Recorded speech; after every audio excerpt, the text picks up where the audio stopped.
Betul kata Pak Presiden. Jangan mencari-cari perkara, apalagi terhadap orang kecil.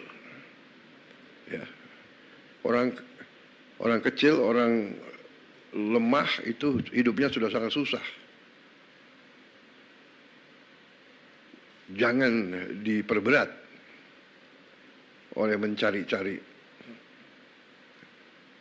hal yang tidak perlu dicari. Saya ingat beberapa saat yang lalu, saya ingat benar ada anak SD, anak di bawah umur ditangkap karena mencuri ayam.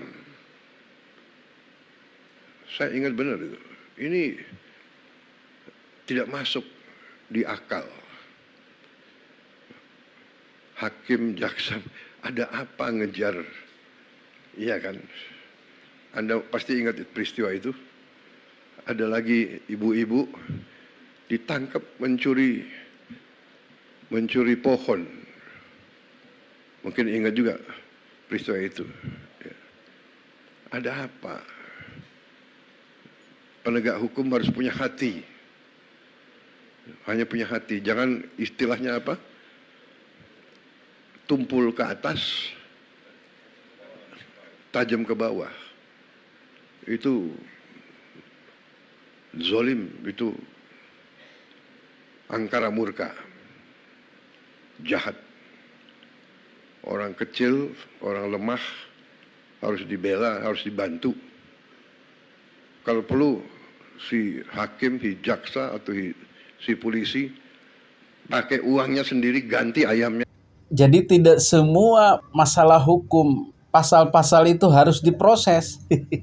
Bisa penuh penjara, bisa kebobolan anggaran negara. Betul? Orang saling tampar, besoknya lapor polisi, proses, penjara. Guru menampar siswa, lapor polisi, gurunya di penjara.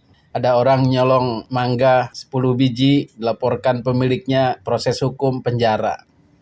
Ada orang ngoceh-ngoceh di media sosial, ngeledek-ledek, ngehina-hina, proses hukum, penjara. Semua diproses dengan hukum. Semua tidak ada memaafkan, semua tidak ada jalan lain. Pokoknya harus penjara, penjara, penjara. Ya mau jadi negara apa kita ini? Semua harus dipenjara. Dan ternyata alternatif penjara itu masih banyak. Di antaranya restoratif justice. Ini yang digaungkan oleh Pak Presiden dan juga sudah dilaksanakan oleh Gubernur Jawa Barat Deddy Mulyadi. Apa itu?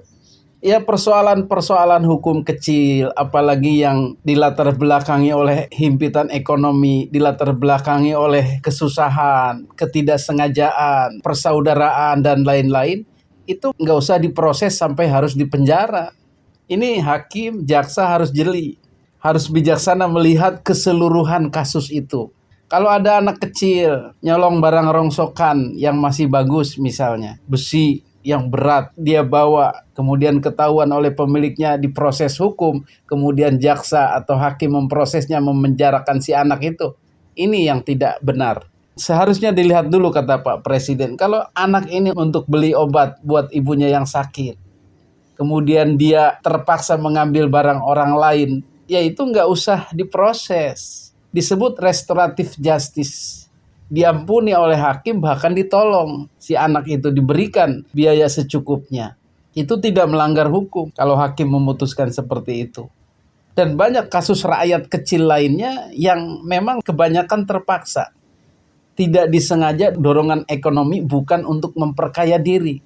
Itu banyak keterpaksaan seperti itu. Seperti emak-emak yang ngambil singkong tetangga untuk makan.